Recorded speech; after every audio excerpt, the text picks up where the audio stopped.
දිනන එක හරිම ලේසි. මම ආයෙත් කියනවා. දිනන එක හරිම ලේසි. ප්‍රශංසා, ගරු කිරීම, ලයික්, කමෙන්ට්, ෆොලෝවර්ස් හැමදේම ලැබේ. නමුත් මොකක්ද අමාරු? පරදින එක. ඒක තමයි අමාරුම දේ. පෙරදුනාම නැවත පටන් ගත්ත තැනටම ආයෙත් එන එක. ඔයා ඒ වෙනින් කරපු කැපකිරීම, ඔයාගේ මහන්සිය, රෑ එළි වෙනකන් වැඩ කරපු දවස්, ඔයාගේ කාලය, ඔයාගේ ශ්‍රමය, මේ හැම දෙයක්ම අනිත් අය දකින්න නැතුව ඔයාව පරාජිතයෙක් විදියට දකින්න එක. පෙරදුම. ඒක තමයි අමාරුම දේ. But it's actually beautiful.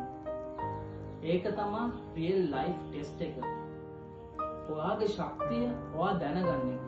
එතකොට තමයි ඔයා තව දුවන්න ඕනේ. තව මහන්සි වෙන්න ඕනේ. ඔයා දන්නවද දෙයක්? මහන්සි වුණ කෙනාට තමයි මහන්සි වෙන එක අමාරුම නැත්තේ. ඔයා ගොඩාක් මහන්සි වුණා. කමක් නැහැ. තව ටිකක් මහන්සි වෙන්න. අපේ ගෝල් එකට යන්න අපි මහන්සි වුණේ නැත්තම් වෙන කවුද මහන්සි වෙන්නේ?